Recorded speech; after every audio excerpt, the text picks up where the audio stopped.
শেষ হলো আমেরিকার খেলা। ইরানের সাথে যুদ্ধবিরতির মধ্যেই সিরিয়ার মাটিতে গড়ে তোলা সামরিক উপস্থিতি গুটিয়ে নিয়ে শেষ সেনাটিও সরিয়ে নিল ওয়াশিংটন।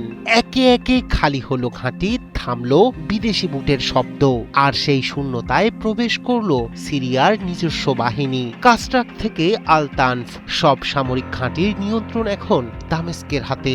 বদলে গেল শক্তির মানচিত্র, নড়ে চড়ে বসলো পুরো মধ্যপ্রাচ্য।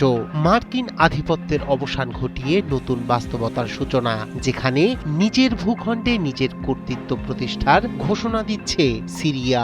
72 ঘন্টা ময়েশ্চার লক সমৃদ্ধ লিলি বডি ওয়াশ, শিয়া বাটারের গুডনেস স্কিন রিপেয়ার করে রাখে সফট ও গ্লোয়িং। মধ্যপ্রাচ্যের ভূরাজনীতিতে এক নতুন মোড়। প্রায় এক দশক পর সিরিয়া থেকে নিজেদের শেষ সেনা সদস্যদের সরিয়ে নিয়েছে আমেরিকা। হাসাকা অঞ্চলের কাসরাক সামরিক ঘাঁটি থেকে বৃহস্পতিবার এই প্রত্যাহারের মধ্য দিয়ে শেষ হল ওয়াশিংটনের দীর্ঘ সামরিক উপস্থিতি। 2015 সালে ইসলামিক স্টেটের বিরুদ্ধে লড়াইয়ের নামে সিরিয়ায় প্রবেশ করে মার্কিন বাহিনী। সময়ের সঙ্গে সঙ্গে সেই উপস্থিতি কেবল জঙ্গি দমনেই সীমাবদ্ধ থাকেনি, বরং আঞ্চলিক শক্তির ভারসাম্যেও বড় ভূমিকা রেখেছে। তবে এখন বদলে যাচ্ছে সেই বাস্তবতা। সিরীয় কর্মকর্তাদের তথ্য অনুযায়ী মার্কিন সেনারা ঘাঁটি ছাড়ার পরপরই সেখানে প্রবেশ করে সিরিয়ার সেনাবাহিনীর 60তম ডিভিশন।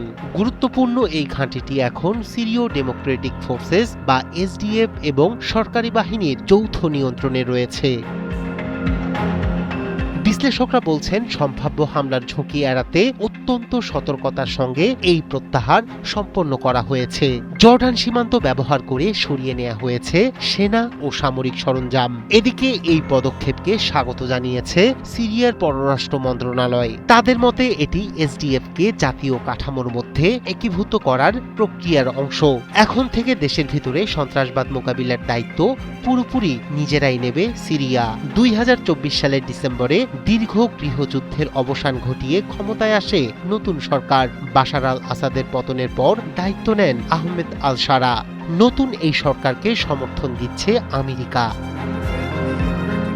ইরানের সঙ্গে 2 সপ্তাহের যুদ্ধবিরতি, লেবাননে ইসরায়েলের সঙ্গে 10 দিনের বিরতি, সব মিলিয়ে উত্তেজনা প্রশমনের চেষ্টা স্পষ্ট।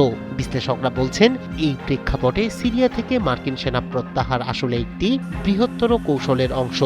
সব মিলিয়ে সিরিয়া থেকে মার্কিন সেনা প্রত্যাহার শুধু একটি সামরিক সিদ্ধান্ত নয়, এটি মধ্যপ্রাচ্যের নতুন রাজনৈতিক বাস্তবতার ইঙ্গিত। রায়হান কবির শুভ্র, 71।